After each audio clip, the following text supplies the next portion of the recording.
So welcome back to the channel. ఇవాళ వీడియోలో మనం చూసే కాన్సెప్ట్ ఏంటంటే generation of various syntax three address code. So ఈ కాన్సెప్ట్ అనేది మనకి బాటమ్ అప్ అప్రోచ్ మెకానిజంలో వస్తుంది. మనకి జనరల్గా top down approach, bottom up approach mechanisms రెండు ఉంటాయి కదా.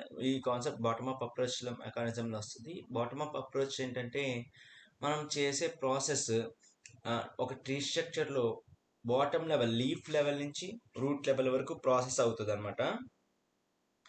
సో ఈ టీఆర్ఎస్ కోడ్ జనరేషన్ అయ్యేటప్పుడు మనకు తెలుసుకోవాల్సిన విషయాలు ఏంటంటే ఫస్ట్ అసలు ఆపరేటర్స్ అంటే ఏంటో తెలియాలి, ఆపరెంట్స్ అనేవి ఏంటో తెలియాలి. సో ఆపరేటర్స్ అంటే arithmetic symbols, plus minus, multiplication, division, modulus. Operators అంటే ఏ, బి, సి అలాంటి వేరియబుల్స్, క్యారెక్టర్స్. సో ఈ ట్రీ అడ్రస్ కోడ్ కన్స్ట్రక్ట్ చేసేటప్పుడు మనం ట్రీ అడ్రస్ కోడ్ అనేవి డిఫరెంట్ కాన్సెప్ట్స్లో కన్స్ట్రక్ట్ చేస్తామన్నమాట. ఒకటి ఏంటంటే క్వాడ్రపుల్స్, ట్రిపుల్స్, ఇండైరెక్ట్ ట్రిపుల్స్ అనేవి ఉంటాయి. ఒక్కొక్క దాంట్లో కొన్ని అడ్వాంటేజెస్ ఉన్నాయి, కొన్ని డిసడ్వాంటేజెస్ ఉన్నాయి. సో ఒక్కొక్క కాన్సెప్ట్ చూస్తూ ఈ కాన్సెప్ట్లో ఏంటి అడ్వాంటేజ్, ఏంటి డిసడ్వాంటేజ్ అనేది చూద్దాము. ఫస్ట్ అసలు క్వాడ్రపుల్స్ అనేది కన్స్ట్రక్ట్ చేయాలంటే ట్రీ అడ్రస్ కోడ్ అనేది కన్స్ట్రక్ట్ చేయాలి. మనకు ఒక ఇన్పుట్ ఇస్తారు. ఆ ఇన్పుట్లో సో ఇలా ఒక ఇన్పుట్ తీసుకున్నాం మనము. A is equal to minus B into C plus D అని ఒక ఇన్పుట్ తీసుకున్నాం. ఈ ఇన్పుట్లో మనం ఏంటంటే అన్నీ కూడా ఇచ్చిన ఇన్పుట్ ఉన్నట్టు ఇవ్వకుండా సిస్టమ్కి, కంపైలర్కి ఆ ఇన్పుట్లో మనము టెంపరీ వేరియబుల్స్గా స్టోర్ చేసి ఇస్తామన్నమాట. So A is equal to minus B. So first right hand side values చూడండి. ఫస్ట్ మైనస్ బి ఉంది. ఈ మైనస్ బి నేను T1 అనే వేరియబుల్లో స్టోర్ చేస్తున్నా. Next into C plus D అని ఉంది. ఈ సి ప్లస్ డి అనేది T2లోకి స్టోర్ చేస్తున్నా. నెక్స్ట్ మైనస్ బిని సి ప్లస్ డిని మల్టిప్లై చేస్తున్నా. అందుకని T3 is equal to T1 into T2. సరేనా, T3 is equal T1 into T2. Next A is equal to T3. So ఈ విధంగా ప్రాసెస్ అవుద్ది అనమాట. సో మనకి ఏదైతే ఇన్పుట్ ఉందో ఆ ఇన్పుట్ ఇలా టెంపరీ వాల్యూస్లో స్టోర్ చేస్తాం. సో ఇట్లా టెంపరీ వాల్యూస్లో స్టోర్ చేసినప్పుడు నువ్వు T1 T2నే ఇవ్వాలని లేదు. నువ్వు ఏ వాల్యూ ఎందులో స్టోర్ చేస్తావో ఆ నేమ్ ఇస్తే చాలు. ఇప్పుడు నువ్వు మైనస్ బి అనేది నేను T1 ఇచ్చా, అలా కాకుండా నువ్వు M1 అని ఇచ్చావు అనుకో, M1 అని రాయొచ్చు అక్కడ కూడా. కానీ ఈ మైనస్ బి నువ్వు ఎక్కడైతే రాయాల్సి వచ్చిందనుకో ఆ మిగతా చోట్ల కూడా M1 అనే రాయాలి. ఇప్పుడు నేను T3 దగ్గర T1 అనేది రాయాల్సి వచ్చింది. నువ్వు అప్పుడు ఏం చేయాలి, ఇక్కడ T1 బదులు M1 అని రాయాలి. నువ్వు అలా ఏ పదమైనా వాడచ్చు అనమాట, టర్మ్ అయినా వాడచ్చు, టెంపరీ వేరియబులే కాబట్టి. సో ఫస్ట్ ఇట్లా ఇచ్చిన ఇన్పుట్కి నువ్వు ట్రీ అడ్రస్ కోడ్ అనేది కన్స్ట్రక్ట్ చేయాలి. ఆ ట్రీ అడ్రస్ కోడ్ కన్స్ట్రక్ట్ చేశాక నెక్స్ట్ క్వాడ్రపుల్స్. క్వాడ్రపుల్స్ అంటే ఇచ్చిన ఇన్పుట్లో 4 కాలమ్స్ ఉంటాయి అనమాట. 4 కాలమ్స్ ఉంటాయి. ఫస్ట్ ఆపరేటర్, తర్వాత ఆపరెండ్ 1, ఆపరెండ్ 2, తర్వాత రిజల్ట్. ఈ 4 కాలమ్స్ ఉంటాయి. సో ఏమేమి కాలమ్ ఏం ఆపరేషన్ పర్ఫామ్ చేస్తుందో చూద్దాము. నెక్స్ట్ మనకు ఫస్ట్ ఇన్పుట్ తీసుకుని ఏంటిది, A is equal to minus B into C plus D. First చేసే operation minus B. Okay, operator ఏంటి మైనస్, వాల్యూ ఏంటి బి. So B. ఈ మైనస్ బిని ఎక్కడ స్టోర్ చేస్తున్నా, T1లో స్టోర్ చేస్తున్నా. అందుకనే T1 అని రాసా. ఈ 1 2 3 4 అనేది జస్ట్ రో నెంబర్స్, మామూలు నెంబర్స్ రాసేస్తామే. So next C plus D. So ఈ ఆపరేషన్ ఏంటి మధ్యలో ప్లస్, సో ప్లస్ రాసా. ఏమేమి ఆపరెంట్స్, సి ఒకటి, డి ఒకటి. సి యొక్క ఆపరెంట్, డి యొక్క ఆపరెంట్. ఈ సి ప్లస్ డి రిజల్ట్ ఎక్కడ స్టోర్ అయింది, T2లో స్టోర్ అయింది. సో మూడోది ఏంటి, minus B, C plus D రెండింటికి మల్టిప్లై చేయాలి. సో మల్టిప్లై సింబల్ పెట్టాము. సో మైనస్ బి అనేది ఎక్కడ స్టోర్ చేసాము, రో నెంబర్ 1లో T1లో స్టోర్ అయింది. అందుకని T1 అని రాసా. సి ప్లస్ డి ఎక్కడ స్టోర్ అయింది, రో నెంబర్ 2లో T2లో స్టోర్ అయింది. సో T2 అని రాసా. So minus B into C plus D అనేది ఎక్కడ స్టోర్ అయింది, రో నెంబర్ 3లో స్టోర్ అయింది. సో దానికి నేను టెంపరీ వేరియబుల్ T3 అని ఇస్తున్నా. సో ఇప్పుడు రైట్ సైడ్ ఉన్న మొత్తం ఇన్పుట్ అంతా అయిపోయిందో చెక్ చేసుకోండి. మైనస్ బి స్టోర్ చేసాం, సి ప్లస్ డి స్టోర్ చేసాం, మైనస్ బికి సి ప్లస్ డికి మల్టిప్లికేషన్ ఆపరేషన్ కూడా పర్ఫామ్ చేసాం. సో ఇప్పుడు ఈ రైట్ సైడ్ ఉన్న ఇన్పుట్ మొత్తంతో నువ్వు లెఫ్ట్ సైడ్ డేటాతో మ్యాచ్ చేయాలి. సో ఇప్పుడు ఈ రైట్ సైడ్ అంతా కూడా ఎక్కడ స్టోర్ అయింది, T3లో స్టోర్ అయింది. అందుకని 4th రోలో ఏం ఆపరేషన్ చేస్తున్నావు, నువ్వు ఈజ్ ఈక్వల్ టు చేస్తున్నావు కాబట్టి ఈజ్ ఈక్వల్ టు రాసావు. ఎక్కడ స్టోర్ చేయాలి? ఏలోకి స్టోర్ చేయాలి. ఏలోకి ఏం డేటా స్టోర్ చేయాలి? T3లో ఉన్న డేటా స్టోర్ చేయాలి. అందుకని ఆపరెంట్ 2లో T3 అని రాసావు. సో ఈ విధంగా క్వాడ్రపుల్స్ అనేది కన్స్ట్రక్ట్ చేస్తాం అనమాట మనకి ఇచ్చిన ఇన్పుట్లో. సో మనకి క్వాడ్రపుల్స్లో ప్రాబ్లం ఏంటంటే మనము టెంపరీ వేరియబుల్స్ తీసుకుంటున్నాం. ఏంటి -b T1లో స్టోర్ చేస్తాం, C+d T2లో స్టోర్ చేస్తాం. అలా డేటా మొత్తాన్ని స్టోర్ చేస్తానికి నువ్వు టెంపరీ వేరియబుల్స్ తీసుకున్నావు అనమాట.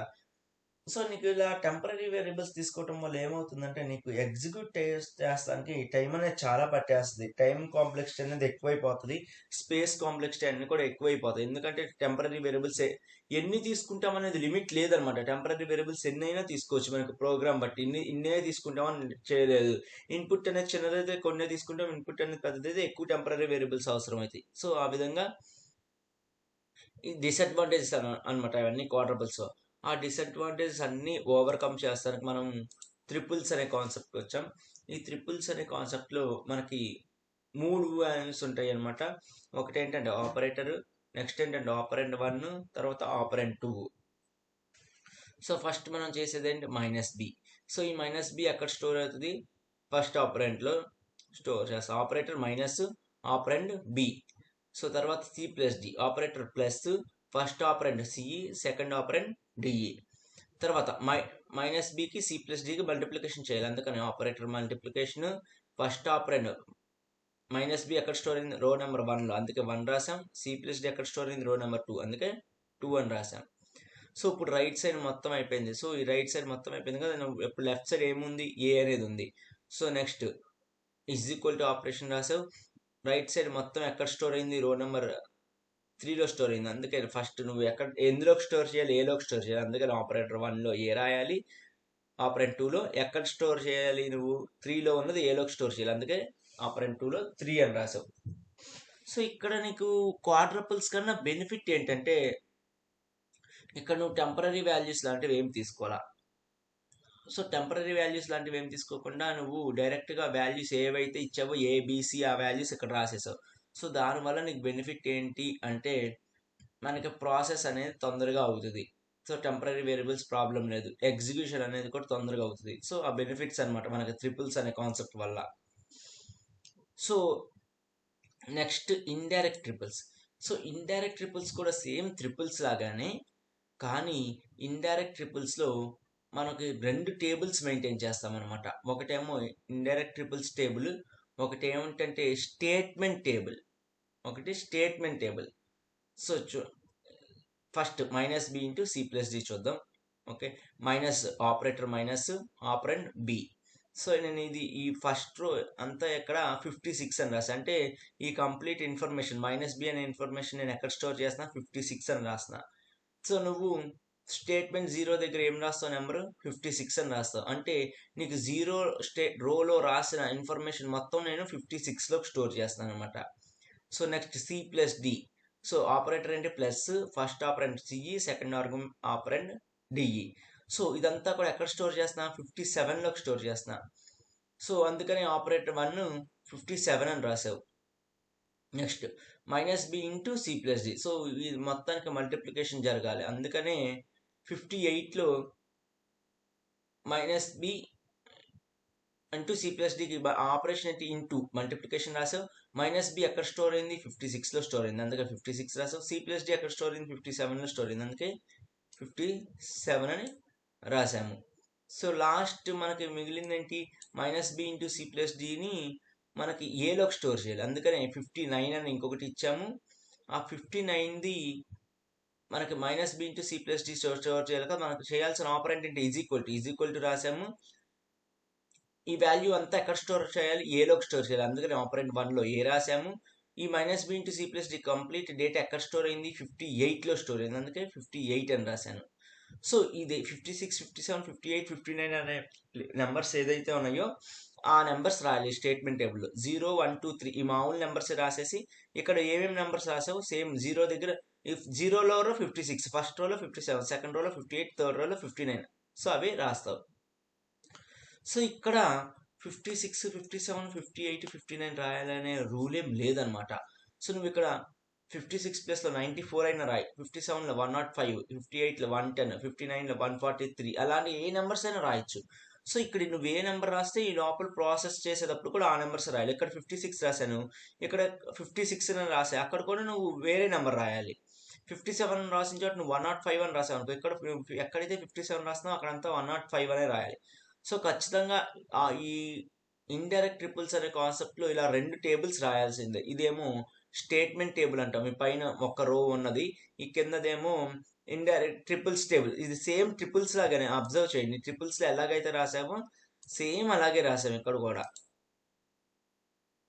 సో కానీ ఇంకో డిఫరెన్స్ ఏంటి అంటే పైన ఇంకొక టేబుల్ రాసాము, అదే డిఫరెన్స్ ఇండైరెక్ట్ ట్రిపుల్స్లో. సో ఈ విధంగా మనకి concept quadruples, triples, indirect triples tables అనేవి కన్స్ట్రక్ట్ చేస్తాం అనమాట.